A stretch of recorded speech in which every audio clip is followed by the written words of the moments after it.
Welcome back everybody to the TI4 Qualifiers presented by Monster. We're here live, day number 2 from the NA Hub. Day 1 went fairly expected, most of the favorites winning matches. Day 2 though, we've had some upsets. Big name, well the big one has been eHug. First they took down Revenge, now they've taken down SNAR as well. What do we think? eHug, are they... SNAR took down NAR. And SNAR took down NAR. Yeah, so are we thinking eHug are a legit contender here? What do you, knowing from your knowledge of this team, what do you think? eHug as a contender. Well, I had them as honestly my 6th place team. Okay. And I think I moved them up to my 5th place team now. So they can be a contender for that top 4 spot. I'm not so sure they're going to win it. Who's your number 4 then? My number 4 as of right now is going to be, I think it's Snaw. eHug is my 4, Snaw, and then NAR and Liquid. That's my top 4. Yeah, I think it makes sense. Revenge, they lost a couple games now. That's the other thing. Revenge not only lost to eHug, but they also lost to CNB. Yes. So Revenge are actually in a lot of trouble now because they're 2-4. They've lost 2 matches to teams that they need to beat, really. So this next game's huge though for eHug especially. Yes. And I actually text Jigglebilly to pick Pudge. So if he doesn't, I'm gonna be rooting for the other Jigglebilly's team. digits. That's of course. It's a good buddy, you know. Arizona people need to stick together. Okay. Fear's no longer an Arizona person. No, I left that place as fast as I could. He's dead to you. So we'll see what happens. This should be a good game though. Yeah, NAR the heavy favorite. Well, I don't know if you can even say heavy favorites now that eHug's taken the 2 big wins, but Still here we go. They're still favorite. Here we go, Cinder. And what's the prediction? Okay. Everybody's on the edge of their seat. let's see if Cinder can be wrong again. I'm gonna say NAR. How heavy? With his head shaking. So eHug is gonna get top 2 now. Apparently, when I say NAR, right? So Yeah, I mean eHug. I have to be right at some point. That's not how it works. No. Okay. Have you guys seen many of the eHug games so far in the tournament, or? I don't think I've seen a single of their games. Not too many. We've cast 1, and we just saw the tail end of Seen another a little one. bit in the It seems like lounge, Marana too. is just. I mean, I shouldn't say it's just eHug picking her, but every single game. I wanted to is watch Marana. eHug play one game, but they didn't show up. I'm surprised how rarely. Dude, imagine eHug are 4-3 right now, like looking to go top 4 with a default loss to by a team 1 they minute. should have won. Yeah. 1 minute is the difference here, so that's pretty crazy. That was kinda against. sad. That was against. Well, Union are a decent. We haven't seen Union play all too much either, but they're 4-2, so they actually haven't done too bad. But They're I mean, playing well though, from what I've seen. yeah, I'm surprised Marana doesn't get banned more. To be There's honest. just Okay. it's like Marana's a good hero. It's picked so much because it's not imbalanced, but it's just good enough to pick early, and it's stable. So it's kind of hard to fit it in as a ban. Still, in the in the top tier of the Western and of the Asian scenes, I think Marana actually gets banned quite frequently. But in this tournament, it seems like there's just higher priorities. Like Invoker gets banned a lot. Yes. Lycan always. We haven't had one Lycan pick yet. I think there's in been the a whole couple tournament. in some of the matches. Okay, but I haven't seen. Yeah, all I the think games I've Lycan cast is and watched. overrated. Maybe you don't ban it for being overpowered. You ban it because people are so used to using it. Yeah. Especially recently. Team, it's no longer the case where you ban Lycan if your opponents have first pick. Sometimes it's a team with first pick who ban it themselves because they're like, we have first pick, we don't want to pick Lycan, but we don't want you guys getting like a Lycan Right. +1. Right. I don't know. I think Lycan's pretty overrated. Okay. Really overrated. Teams just aren't doing when it first came out. Teams aren't pressuring it enough. Yeah. And just letting it do its thing. Whereas, Even like before the nerf, you think it was a bit overrated? a little bit, yeah, because teams weren't dealing with it properly. Yeah. But now that nerf wasn't even that substantial. I don't think. I didn't find it that big. Yeah, it was not that big. I mean, I just think the hero's a little God, I overrated. hate myself. Well, Now it's not bad. Like, I can't do. I can seriously affect everything in this qualifier by just saying the opposite. This is the Okay. first time I see Lycan not banned right after I talk about it. All right, so Nah. I'm gonna pick eHug just because Syndrome picked the opposite. So we'll Yeah, see how it that's goes true. this time. Yeah. Let's get it. I'm What do you going think, with NAR. Fear? I'm going with NAR. Yeah. I'm sticking NAR as well. We'll see if Jigglebilly, Sunsfan's got let's blue. go. We're gonna get ourselves in the game now. We'll hand it over to Sunsfan and Syndrin for NAR versus Team eHug. And we've got the first bans down so far. Treant gets banned by Praise the NAR. Lord. Praise the Lord. And Marana. I think eHug's previous game when they won against SNA, they had Reserve time. they didn't have the Treant. What were their supports in that game? They I had don't know. Visage. We're gonna see Lycan, And- Invoker, Batrider. That's all I know right now. Dire Yeah. team pick. I mean, what are these bans? What the hell? None of these are what like the hell? always bans. You know what I mean? Like we have Treant, Marana, which we've been hoping for being banned. Wisp, Coddle. You're crying to yourself about the Coddle, obviously, but Wisp, I guess, can fluctuate time and time again to be in the first ban stage. But either way, Lycan's now picked. Do you expect my predictions to come true with Batrider and Invoker?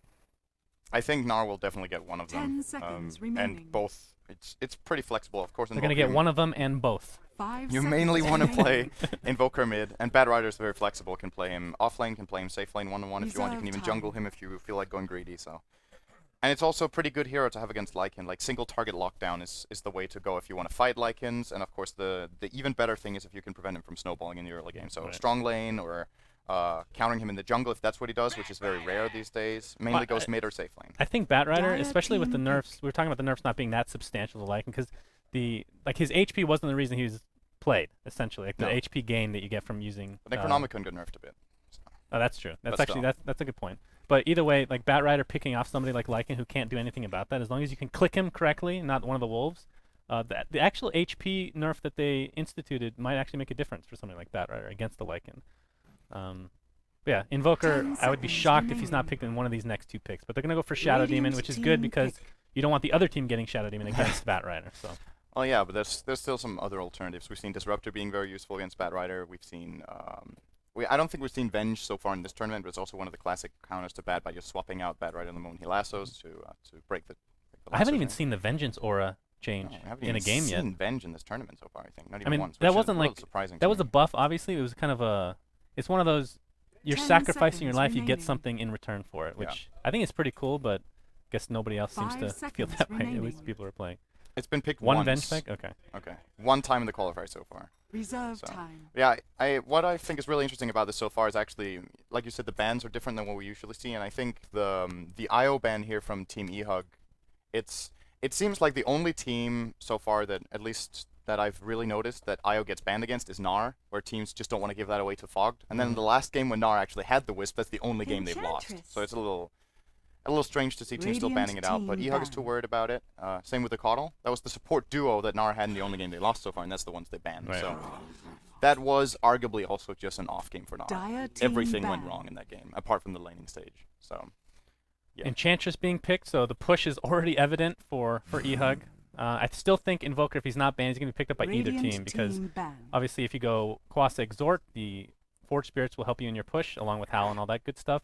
And on the other side, the Disruption sets you Dire up for team an easy banned. Sunstrike. So I think it works for both lineups. I would be shocked if it's not banned here, but I guess anything's possible. I mean, Batrider, Lycan got through, so I guess anything's possible, right? Yeah. Tidehunter and Luna along with Chen are taken out. I'm surprised by the Chen ban when you have an 10 seconds Enchantress who remaining. counters him pretty heavily, at least in the early stage. What are your thoughts on that? 5 1437 does seconds play a remaining. good Chen. I think the Yes! the concern for eHug, yeah, very nice. Radiant Love seeing some team pick. Brewmaster. The concern for eHug might have been that they want to perhaps run an aggressive type of lane with Enchantress and just play like in solo safe lane 1-on-1. Mhm. Maybe they want to do that, which I wouldn't recommend against a Bad Rider, but we're gonna see. And perhaps they were worried that if NAR has that jungler, they can take the fight to them with the Chen versus Enchantress, which in a jungle fight generally favors Enchantress because she simply has the 10 lower cooldown and seconds mana cost remaining. on Enchant compared to Holy Persuasion. Or actually not cooldown, never mind. I think the cooldown on... 5 seconds What's the level 1 remaining. cooldown on Holy Persuasion? I can't even remember. Who knows? It's 30 on Enchant, but anyway. Reserve time. Maybe they just weren't even interested in getting involved with that type of fight, and they just want to play very standard, where they know the enemy has lane supports, but not a good jungler. Right. Enigma is left. Maybe Bad Rider goes jungle. That's an option NAR still has, but yeah, we'll see what. Well, the what eHug thinks. Disruptor ban opens it up for the Brewmaster. Obviously, it's a huge counter to something like Brew, who just jumps in. He wants to use Thunderclap and then ult, but that's not always the choice. That's not always something you can do. Dire Nature's team Prophet can be pick. picked by eHug. Who do you think would be good against? I mean, there's a lot of heroes that'd be good against Brewmaster. Honestly, that's his biggest weakness is that it takes him time to actually initiate.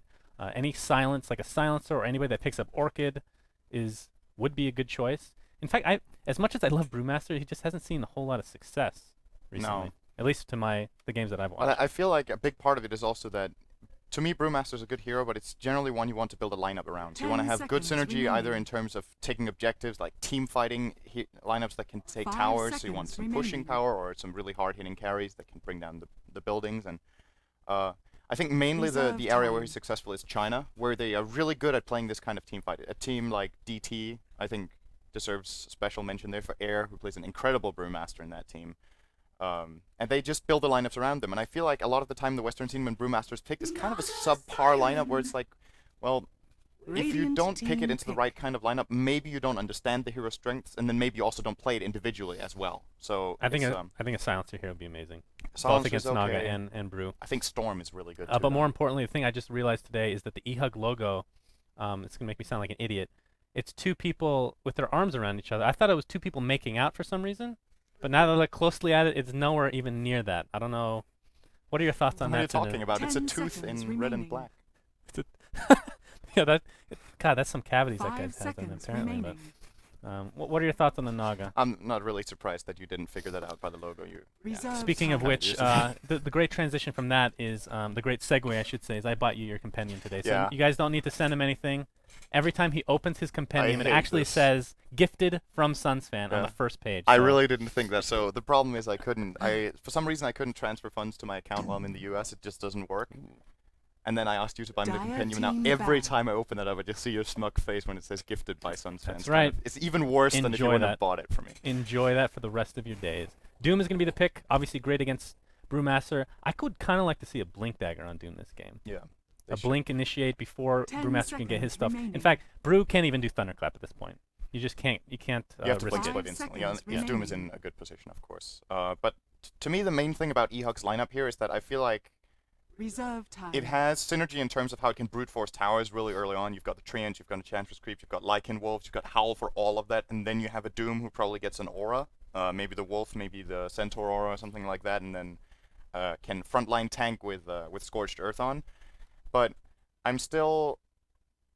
eHug doesn't have anything to control the fights. They just have damage. They don't have any stun or any reliable slow apart from Enchantress Enchant. Like, I'm worried that North American rejects, if they just get a good initiation, that eHug simply just even can't fight back properly and just get kited.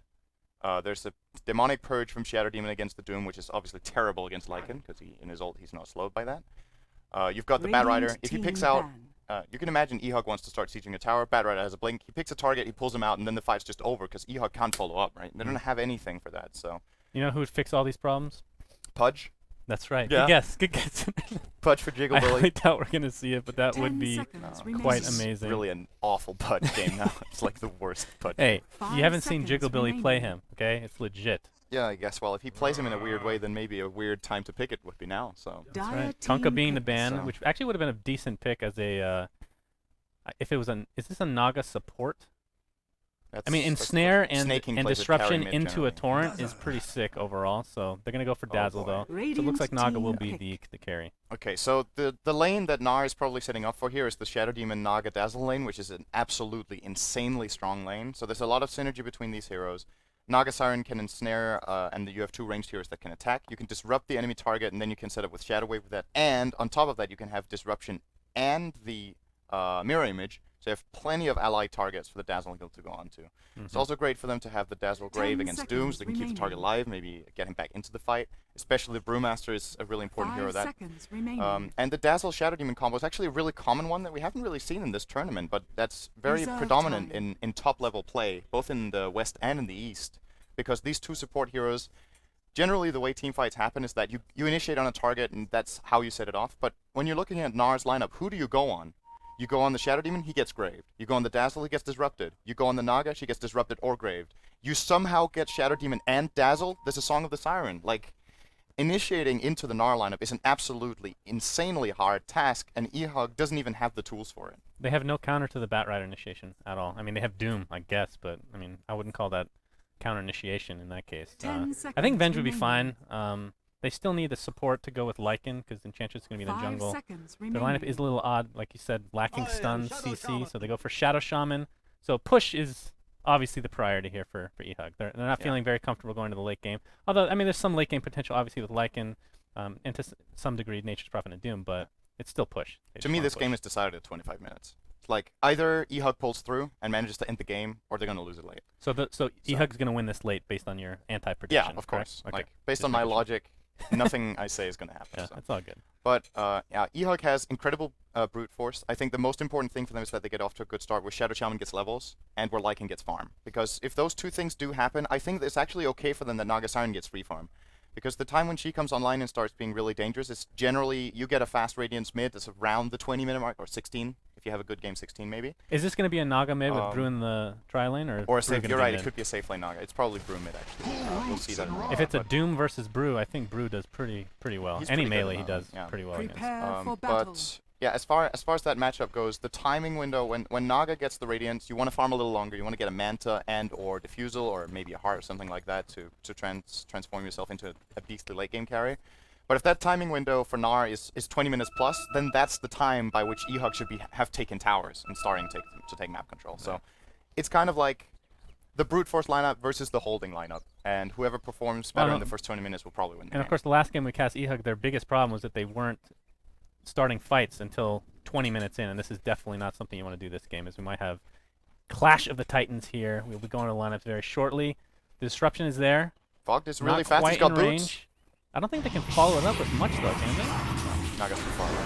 That was a weird-looking disruption, too, within the trees. Anyway, let's go over the lineups. 30 seconds to For battle. NAR, we have Brax playing the Batrider, Korok on the Brewmaster, Fog playing the Shadow Demon, 1437 on the Dazzle, and Snaking, who we just saw wreck, is playing the Naga Siren this time.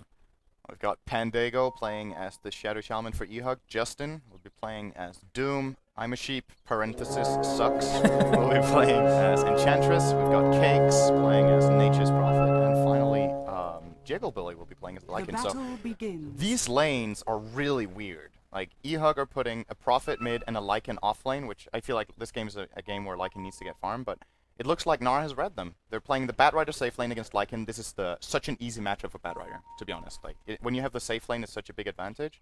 And then you're farming a safe lane Doom against this lane from NAR. I'm going to say, just the way the lanes are put right now, advantage NAR from the beginning. This is going to be rough. I mean, even in this tri-lane with the Doom, or wait, is this? No, this is the dual lane. So we have, of course, Enchantress, pseudo tri-lane, I guess you can call it. But actually, Jigglebilly's doing a decent job of pulling the creeps. He's going to get a little more experience to start off right off the bat. Doesn't have to worry. Even picks up a haste to boot. So you're right. Any hero against Batrider pretty much gets rocked for the most part, especially melee. So we'll see how that ends up going. But Korok and the rest of this tri-lane should be doing pretty well against this Doom. He's left alone at the moment, stuck at his tier 1 tower, which is truly unfortunate. I do have to mention 4.2 million in the prize pool is my prediction was 4.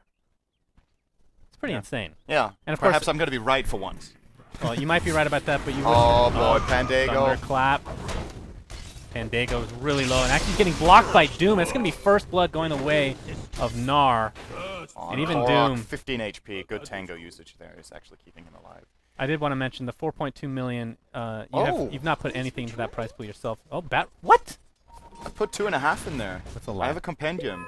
You mean the one that I bought for you? Yeah, I paid for it. No. That still counts. Nope. Don't exaggerate. Not don't according lie. to Valve. Don't lie. Okay, so Enchantress is in the opposite jungle. I guess this is a good choice. Yeah. This was a really good start for the Lycan. I think this is, if you're eHug, this is the right call, because if you try to fight into this bottom lane, even with Enchantress, I still think that's kind of risky, whereas the top lane, that kill was absolutely huge getting down Brax. This is going to give Lycan a level advantage, it's going to give him a bit of a farm advantage here, probably, and he just desperately needed help, so that's a good choice here from eHug, but it's still, I feel like Enchantress is she just has so much work to do. There's a good gang top, maybe get one more kill or put a little more pressure. So then she has to probably go back to bottom again. Yeah, but this Doom isn't tri getting lane for anything. NAR is winning. Yeah, Doom heavily has right 1 now. CS, which is more than he should. Surprised he's not going in the jungle and eating creep. I guess there's a lot of blocks actually. Clap on Look. Brax. Oh, is he gonna kill Sheep here? Oh boy, this is gonna be big. But Nature's Attendants are out. Very powerful heal over time. That's There's a 4 lot of Firefly stacks. time left. Yeah, Firefly's not basically half done, but it's 5 stacks. Auto attacks will do a lot of work here. It's gonna continue with 6. It's gonna be like 10 stacks Sheep's by gonna the end die of this. here, I think. Yeah, he's not gonna have the Brax. heal anymore. Is there any rotation from mid? They're just gonna continue to farm apparently. I don't know if he can catch up Holy shit. with these sticky napalms. I don't know the last time I saw a 10 Continue to stack cast. from bad. We're gonna get Well, it it's now. gonna be 9. She's Oh my god, these gooey, to say attacks. the lea- oh, 130 damage. Well, so he just got 1 shot, pretty much. What do That's you mean? pretty awesome. One Well, shot? he got like 2 shot with all those stacks. Yeah, That's he- pretty awesome. Oh, here we go. Fog is going to get shackled. They don't have a whole lot of follow-up, though, with the Doom. Disruption comes out. No level death, obviously. You're not going to pick that up in a lane like this. Nice What do attempt they from do here Pandago, with all these blocks in the jungle? It's not like Doom can just go jungle at this point. No, he gets that one camp, which fortunately for him was not golems, so he got the centaur here, but of course, there's going to be golems at some point, and then it's going to be such a big investment bringing them down with everything else blocked. So, I don't know. He's at the end of the day, he's got 3 CS against the Brewmaster's 18, and it's not because he's playing poorly. There's just nothing he can do. With Enchantress not there, this lane is impossible. I think they actually did an admirable effort. They're almost killing off Fogged, which should definitely not be happening for NAR in this tri lane. But rotating Doom into the jungle together with Enchantress and playing the Shadow Shaman solo bottom, I also don't think is going to solve their trouble. So this is where we are having the problem of their lineup, right? I mean, they have a clear-cut strategy that they want to siege towers early on, but they can't lose this early game, and there's just not much help to be found apart from maybe a porting Prophet, which is going to get a fast level 6 at least, playing mid. So maybe that's the comeback for well, eHug we were talking about the counters to a Brewmaster who he jumps in, thunderclaps, then ults, right? So you have time to silence him with like a Doom or something like that. But of course, Doom getting out-leveled heavily might not come into effect as much as we would thought.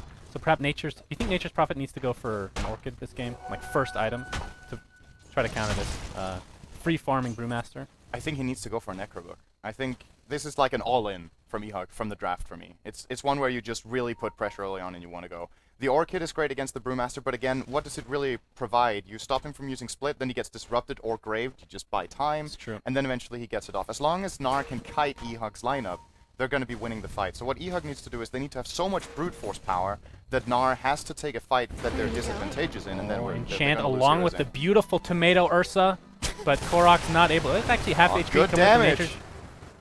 The Nature's Prophet ultimate. There goes Dazzle, taking a lot of damage. Oh, the huge Ether shot, getting the kill. Actually, what level is that? I don't know. A lot more. 1500 cast range in level 2. That ability. That's pretty sick. Apparently, that was. And I try to transition this into a push, which, just like you said, needs to be done. Wait, Lycan soloed? Huh. Okay.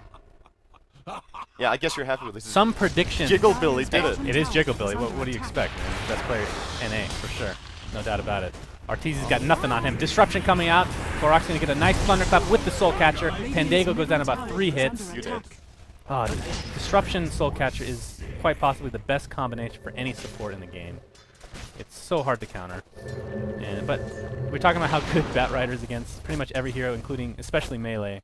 And, well, I guess if you have 2 wolves, it helps out quite a bit. He's not getting initiated on. There's no way in hell this is going to work no out lasso. for That was really ambitious. Even using Firefly, that was kind of a waste. TP here from Pandago. One thing Lycan has got going for him is that his wolves have really high magic resistance, so they can actually ignore the Firefly. That's a good point. Yeah, I forgot about that. That's really nice. You can see they out-regen the Firefly. They have 15 regen per second and take like 0 damage. So the moment Lycan gets level 7 like this at 6 minutes against a level 5 Batrider, it's absolutely huge. That first rotation was just crucial. Wow, that's a really early blink at dagger. level 5. Oh, he doesn't even have his ultimate yet, for God's sake. This is sick. Yeah, but it still gives him the ultimate. Oh, blink, like thunderclap. Of course, Doom's level 4, but the amalgamation of NAR heroes are just too much to handle. Soul Catcher on top of that. He's going to try to get a nice Centaur stomp, but will go down in the end. Oh, wow. My God, they actually had vision for that. They managed to get a trade for that. All right. Really well played by eHug here. Getting that. A little bit of a bonus.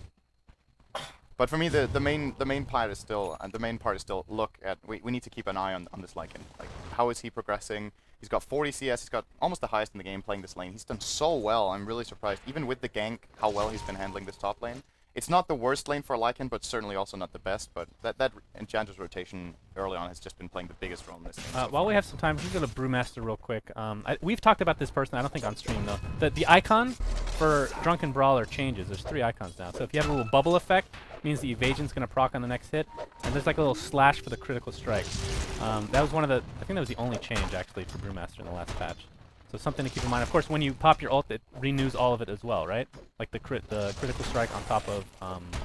I think the fire brew, the fire, whatever that's called, the fire brewmaster does have a refreshed drunken brawler when you split and doesn't share it, but I could be wrong on that. Yeah, I'm fairly sure. We're not 100% sure though. Either way, something to keep in mind is he does have primal split now. Do you think he goes Ag straight off the bat now? I mean, you don't even need Arcane on this hero anymore with Blink Dagger having 0 mana cost. I think that's the best choice, honestly. Just go straight into Ags, because this is going to be one of those teamfight games, and then Ags on Brewmaster is really, really strong. So that would be a good choice. Alternatively, if he has really good micro, he could get a Necro Book, but that's incredibly hard to control. Disruption, Soul Catcher, Thunderclap. Is he going to pop his ult for this? I don't think he has enough mana. Pandago's here for support. Shackle onto Fog. Do they have the follow-up? Here comes Jiggle Billy! Right-clicking to Heart's Content. Fog trying to get as much damage as possible, knowing he's dead. will just fall back. Korok limps away with that red panda. It is a red panda, by the way. I know you're arguing with me. So calling him Panda and Brewmaster is still kind of correct, but it's red panda and Brewmaster. Red now. Panther. It just doesn't sound as good, so we just omit that. Arcane boots on Doom. Yeah. I like this choice a lot actually because it is Sustained and pushes. sustained push, and they get the tower here. I'm very impressed by eHug's playing this game so far. I feel like they're a completely different team than we saw yesterday. They also just beat SNA, so they're coming in with a hell of a lot of confidence probably. And so far, they've been playing their lineup very, very well.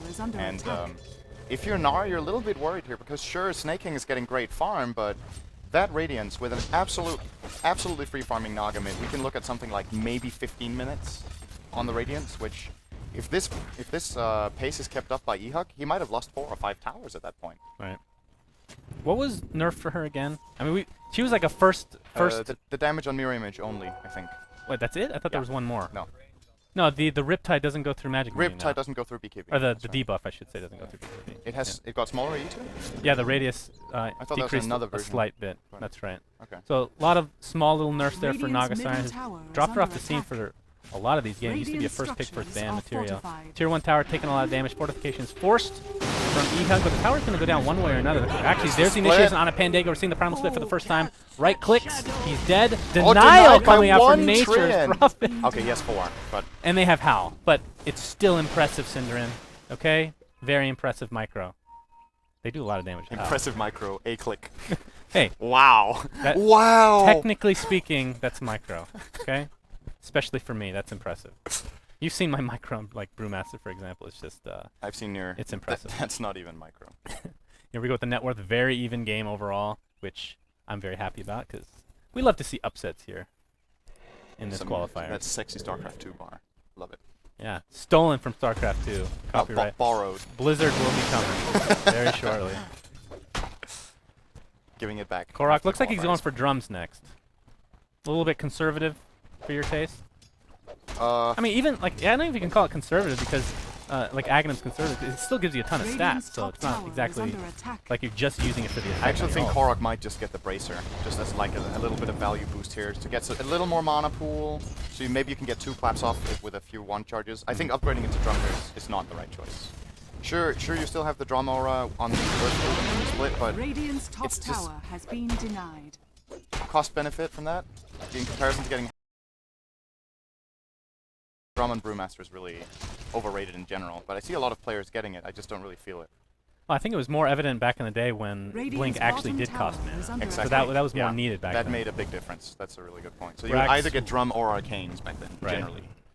Phase Drum or Arcanes Radiant's straight bottom Axe. Those tower were the has 2 core fallen. builds, but with a 0 cost Blink Dagger, that's exactly. Brax Great. should be picking up his. We see actually the Sacred Relic on Snake King, but Batrider should be picking up his Blink Dagger. He has more than enough money for it. Okay, he might be getting that Radiant sub 15 by far, actually. Yes. Okay, he has more CS than I thought he would. This is safe lane farm. Dyer's He's top mid tower and he's got is under 84 attack. CS at And he's 11 going to pick it minutes. up when only the second tier 1 is dead to a mass pushing team, so that's not bad at all. That's actually really good. Actually, really damn good. Unless they continue to push this into the tier 2, but I somehow doubt that. Dyer's They top still need a tower little bit has mobility fallen. on Doom, I feel like. Do you still think that Blink is a good idea, or you should go just for more getting pushing mech. related things? Okay. Which I think that's the right choice for now. I think the main problem Radiant's for middle tower is eHug is under actually the attack. Shadow Shaman isn't level 6. He's 5.5, 12 minutes in. They had an okay start in the bottom lane. Sure, he's died 3 times, but he's got a kill and an assist, and they got a little bit here and there, but they've been moving a lot across the map, and they've lost a lot of farm for that and experience. You can see it on the graphs very clearly that NAR are just gaining way more over time than eHug are. So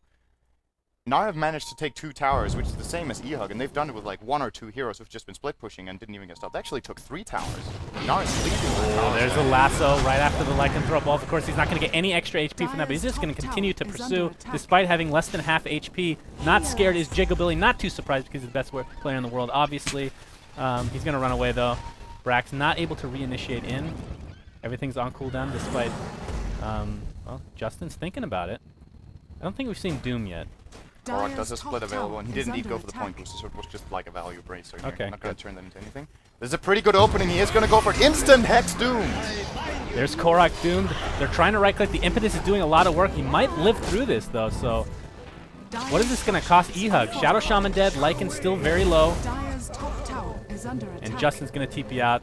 Looks like Enchantress will fall to the Firefly. trade-off is Prophet will get a tier 2, which... Was that 2 kills for tier 2? I think if you're eHug, you're actually pretty okay with this.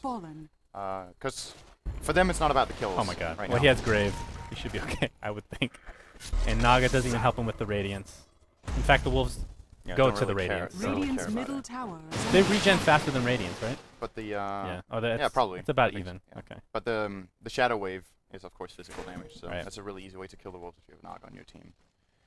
Anyway, that is indeed the Radiance completed for snaking, so we got that about 13 minutes, which is pretty much as fast as it gets. really fast. We've seen it at like 12 a couple of times, but it's very rare. You need kills and you need this level of farm, and maybe even one more tower than the 3 they've got. But this is an absolutely insane time. I think snaking, as a matter of fact, has, I think maybe K-pop can check this, but I think he has the world record for something with Naga Siren. He has one of the best.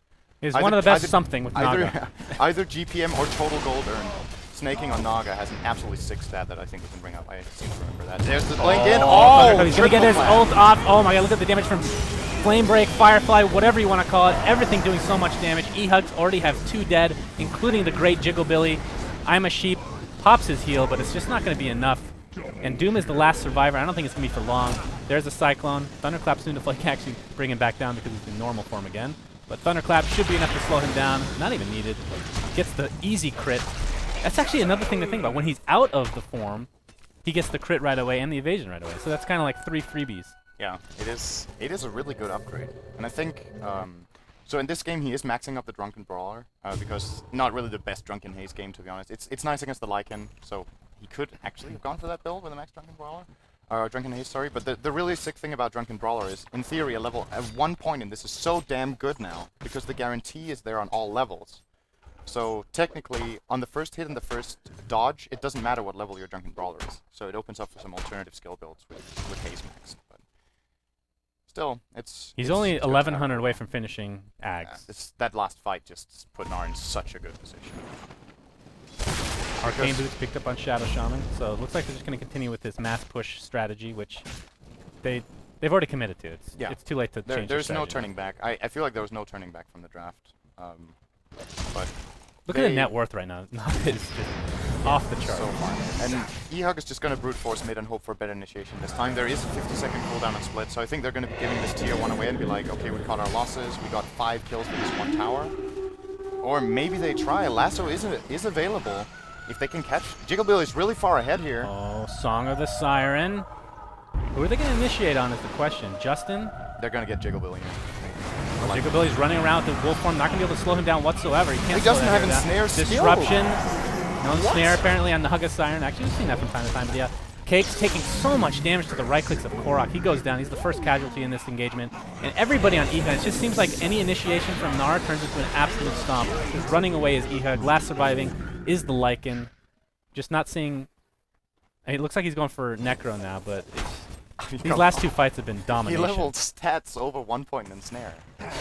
What the hell? I never understood that either. I feel like even 1 value point, it's like one of the best immobile. You're playing against spells the in the game. Lycan. I mean, having a root is pretty damn good. But, okay, I mean, at the end of the day, you can say it didn't matter. Right? He got boots of travel, so it's all yeah. good. Yeah, so he's actually fast enough to just run next to Lycan. Doesn't need to root him at all. Good point. Good analysis. Only Suns fan, that's 102 move speed off of Lycan, so it's all good. good. Experience change 0. That's unfortunate. There's Also no creeps dark. in there. Unbelievable. Radiant's middle Do we have tower the has stats been for snaking? denied. What was that? Snaking holds the record for most lats with Dyer's Naga Siren with Yeah, I seem to 1,084. recall that. That's Oh, second most on. What's the first most then? First most. I think the hot. Oh, first we have initiation. Brax getting stunned in place. There's a disruption, but Doom is dead right off the bat. Pandega will follow suit. Korok has his ultimate. He's going to be forced to use it. And this is looking like...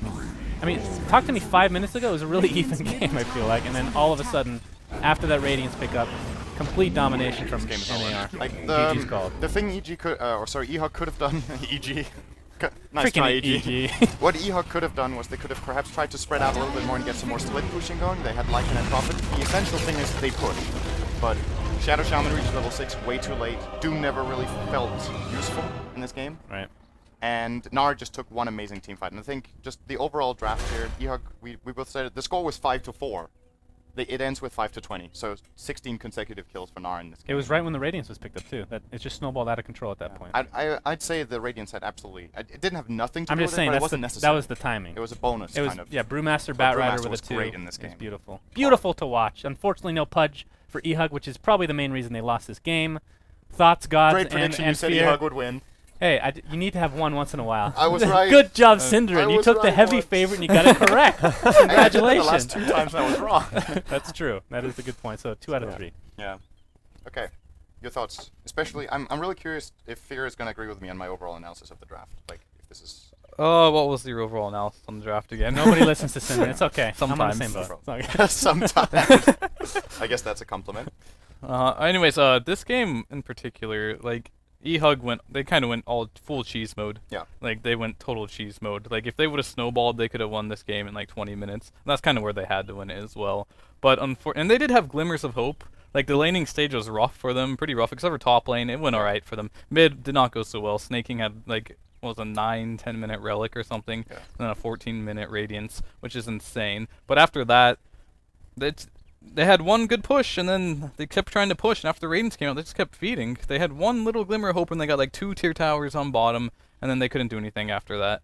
Do you think they could have done something to get the Shadow Shaman level 6 earlier? Because I feel like that was one of the big parts of the game, was how late he became useful. Well, what could have they've done? Because they aggressive tri-laned, Yeah, the jungle was blocked too. Yeah, so he couldn't go anywhere to get an experience, and they kept getting dived on bottom lane. The only thing they could have done to maybe help with that is put the Enchantress down there, but then Batrider would have just stomped the Lycan so hard, and they probably still would have lost that lane because that's a Doom tri-lane, really exactly. weak. So I think their laning phase was just incredibly weak. Yeah. They really needed, like, if NAR would have played a passive lane and put Brewmaster top and Batrider bottom, then they could have had some momentum and maybe won this game, but they just got too greedy.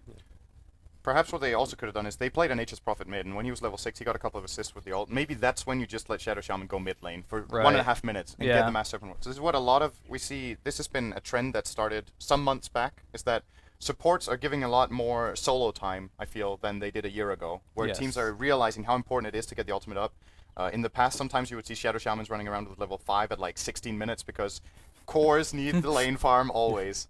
But putting Shadow Shaman mid here to get a level 6 at maybe a minute 9 or something, I'm not saying it would have won the game, but it would have definitely given them a better chance. Yeah, if you look the one level on Prophet makes no difference. Yeah, if you look at all the top teams right now, like some of the most farm-oriented players like Aoi, we got Zai on EGM, they get like a majority of the farm, and they're the 4 position, because it's really important that your supports get farm if you want to scale into the late game. So yeah, I agree at some point teams should be giving much more priority to heroes like Shadow Shaman, Sand King. All these heroes need their levels badly, and sometimes Prophet, he should just go to the jungle, do something else with his time, while they give support, some farm to the Shadow Shaman, They just really seem to pick too many pushing heroes, like doing a Prophet mid, doing this. They they just had went no too team all fight in. at all. Like, you could have just like the Shadow Shaman with the Lycan, you've got more than enough push, you just need some actual team fight control. Because Brewmaster was just wrecked them every single fight, he would blink and Such a initiate. good pick this game.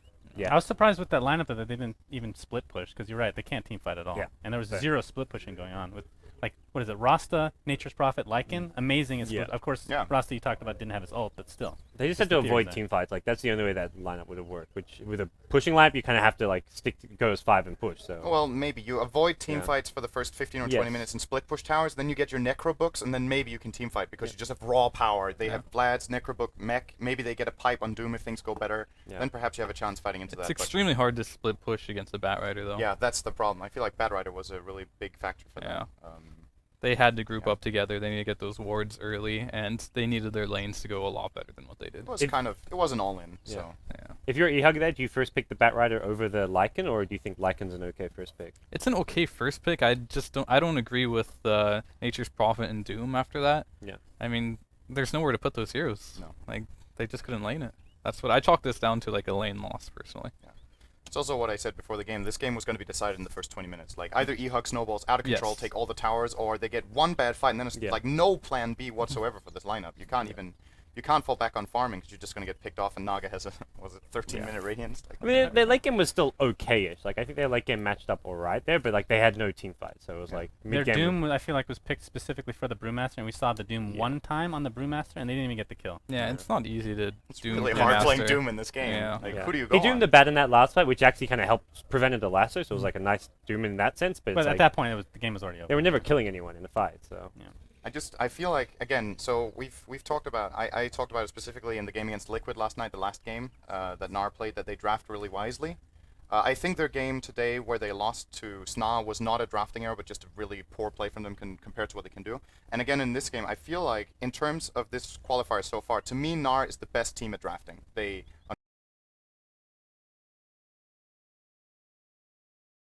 hero pool, which is something Liquid, for example, Complete who are opposite. most likely going to be their opponent. When we start looking at best of 3s and best of 5s, being able to be flexible is absolutely crucial to winning those long series. Another team that isn't doing, I don't know how well they're doing, but I like their drafts a lot, is CNB.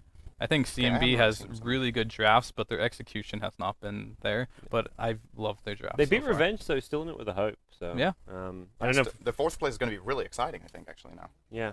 We can take a look at the standings now to see where things are going. I'm not sure if any of the other round 3 matches have ended for today, but that's the first one that ended for round 3. But yeah, It you would guys be surprising if this wasn't the fastest game. Yeah. It's 18 minutes. very quick. If you guys want to check out this 2-3 other games going on, check out the other streams, beyondthesummit.tv or twitch.tv/team/TI4NA. But you can see here. TI4Qualifiers.com. Yeah, TI4 Qualifiers. That's a direct link to the stream No. though. But It's a good. yeah. It's a good hub.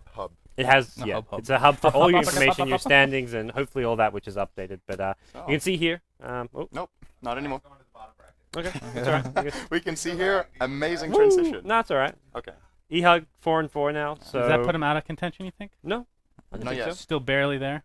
They're definitely there. I think 4th place is hard to decide at this point. I think there's going to be eHug, CNB, Revenge. We can go back and see which of some of the other teams. I think eHug still have a chance. I think Revenge, even though they're 2-4, still have a chance. Just because they've lost all the big name teams. It doesn't go any lower than eHug, though. Like, nobody else. Yeah, if is eHug making has a anything. chance, why wouldn't Revenge? Yeah. They just have more games on eHug. Oh, that's true. They've only Yeah. played 6. Yeah. Yeah, and there was another So team that was eHug, 1-4. Revenge, Union, and CNB. Oh no, top 5 even. You can say. Yeah. There's like 5 teams who could be fourth place. I think the way it looks right now, if this trend develops, then NA Rejects and Team Liquid are going to be top 2 with 1 loss each. Yeah. If this looks the way it does. SNA probably the favorite for the 3rd slot at Yeah, this point, I based think on the play that's we've seen. Very likely. But the 4th place, like right now with the number of games remaining and the number of losses, I think the 4th place team will have 4 losses. The way it looks right now, that seems realistic. Yes. So the teams that have 4 losses now can actually still make it, but it's a really hard road ahead. Where they Yeah, have to win Union everything. top 5. These teams have not played like your Liquids, your SNAs, and NA Rejects for the most part. So it's I don't even know which of those 5 I teams. feel will like be one of fourth those place. teams has a good game, like an upset against one of the top teams. That secures 4th spot in a lot of cases. I think for a team like Union especially, since they've beaten most of the teams they should beat. Looking at the schedule, Union still have to play NA Rejects. They still have to play Liquid. I think they've played SNAR already. So Liquid played Snot, yeah, they did. Yeah. I know. I mean, saying Union. Oh, Union. I'm not I sure don't know about if Union have played SNAR. they still have the yeah, other Union two to have play. played SNAR, so they still have to play NAR as well as Liquid. So Okay. I don't know. I 4th place could be anyone really at this point. It's still best of Yeah. ones. Yeah, Yep. Gonna best keep of falling one. back on that. Yeah. Our next game, though, guys, coming up here on the main stream is going to be... What do we got? We've got NAR and North American Rejects once again going to be playing. This time they're going to be up against No Earth Spirit, so it looks like Mort and Merlin will be casting that. Sunsven Synderen. I think you guys are headed upstairs, maybe? Or Go the punch lounge. Jiggle Billy. That's all that matters. I think we're lounging. Yeah, we're for a lounge bit. right now. Lounging for a bit. Yeah. Sounds good. So the BTS 3 stream. So we'll be over there soon. But guys, thanks for tuning in. This has been the TI4 Qualifiers presented by Monster Energy. We're Beyond the Summit, D2L, Dota Cinema, High Ground, whoever you want to be. Everyone in friends. NA. Yeah. Well, and then friends. Then there's Conrad. Yeah. No. Then there's friends. Yeah, there's He's Conrad. not part of EG at all. He's not part of Four D2L. friends in Conrad for FC. That's good. A big shout out and thanks to our production crew who don't get much recognition. Brian at K-Poptosis, Conrad, I don't know your Conrad. What's your Twitter? At Quantum Pope, Conrad. You don't know that? No. Sorry. Come on, man. I only followed you 2 days ago. I actually follow you now. I'm sorry. Look. I don't even know if I'm following you. I'm Yeah, I don't know definitely if I'm not following him either. There's the real talk.